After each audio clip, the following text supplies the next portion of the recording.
Sana tuko katika kaunti ya Kakamega. Wakati huku kumekuwa na visa vingi tu ambavyo vimekuwa vikitokea hapa nchini Kenya.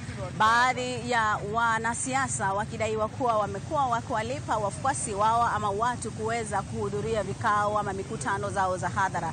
Lakini hapa katika kaunti ya Kakamega vile vile nimeweza tu kuzungumza na baadhi ya wakazi. Wako na hisia tofauti. Baadhi wanasema ya kwamba wamekuwa wakipata kitu, lakini wengine wanasema kwamba wao huenda katika mikutano ya hadhara ili kuweza kuwashabikia wale wafuasi wao ambao wanawania nyadhifa mbalimbali za kisiasa. Lakini niko nao hapa badala ya kuandikia mate na wino upo. Wacha tuweze kuwasikia wanasemaje na hisia zao ni zipi hasa. Kakangu, majina yako unaitwa nani? Na wanasema ya kwamba vikao vingi vya kisiasa watu wamekuwa wakienda huko wanalipwa. Je, wewe umewahi lipwa na mwanasiasa kuhudhuria vikao vyao vya kisiasa? Kwa majina ni Hassan Juma. Hii ni jambo la kawaida, mwanasiasa akikuja lazima aweze kutulipa. Sababu yeye ako kwa kazi na sisi hatuna kazi. Sasa ile nafasi ya kupoteza kwenda katika mkutano, lazima nitoke hapo nikijua niko na unga ambayo watoto watakula.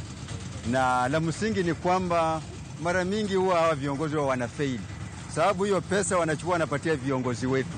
Na wale viongozi wanaponyoka na hiyo pesa, sisi tunarudi nyumbani bure.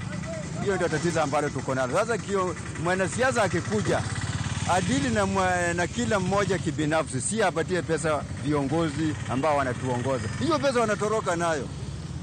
Sasa niulize wewe, wakati mnapewa hizo pesa mnaambiwa pesa ni za nini?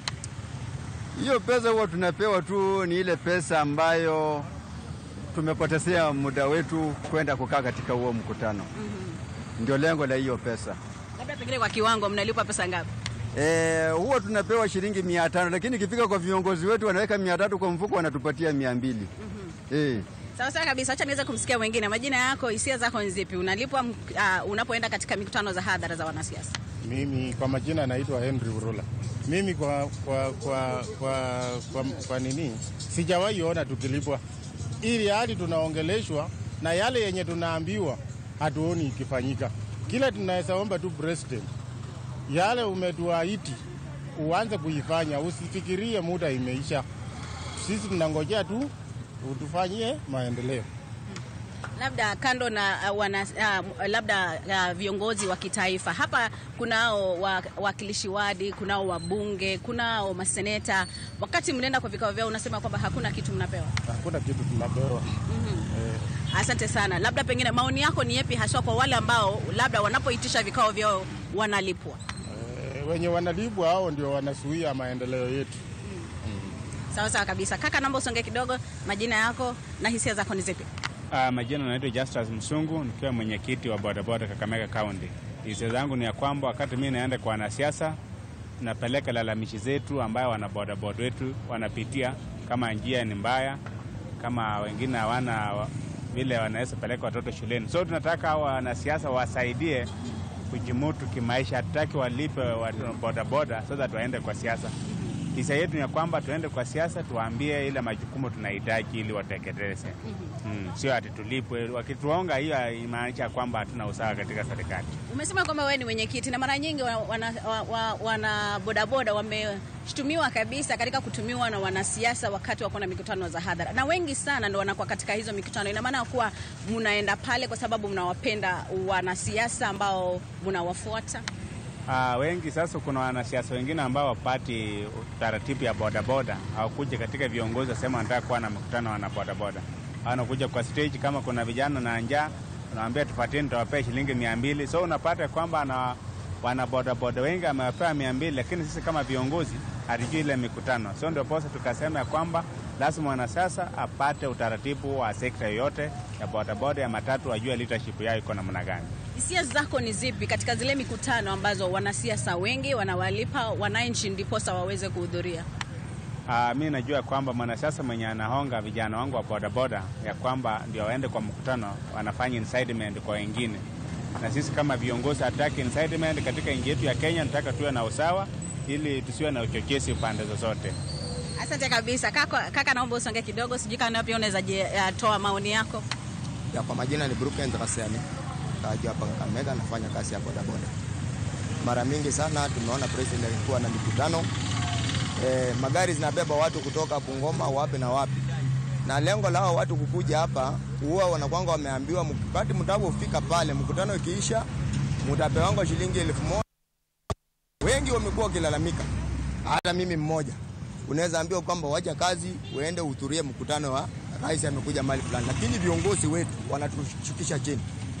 Mimi kivyangu hata nikikosa kupewa, lakini nataka nijue rais ana mambo gani muhimu yenye anataka kutuambia sisi ya kutusaidia. Lakini rais anapoongea huwa anatupaka tu mafuta kwa mdomo, atuambii ile kitu ambao atatusaidia nayo. Langu mimi kama mkaji hapa Kakamega, kuna vitu mingi sana mimi naumia ndani ya moyo. Hata sitaki kuongwa, sitaki kubebwa nipelekwe Nairobi niende kusikiza mambo ya president. Mimi ninataka rais wetu atusaidie kama sisi watu wa bodaboda, kwa sababu bei ya mafuta imeenda juu, gharama ya maisha iko juu. Ni siku gani sisi kama watu wa chini tutakuja pata nafuu katika serikali yetu ya Kenya? Asante sana kaka, naomba usonge kidogo na hisia zako tukimalizia. Okay, kwa majina mimi ni Pastor Jeremiah Chindia, na nashukuru kupewa fursa hii kusema sisi hatujawahi ona watu wakilipwa pesa za kisiasa, kwa sababu nikiwa kanisani mimi huwa nataka wanasiasa watuletee maendeleo ili washirika wetu waweze kupata kazi na tusomeshe wanafunzi.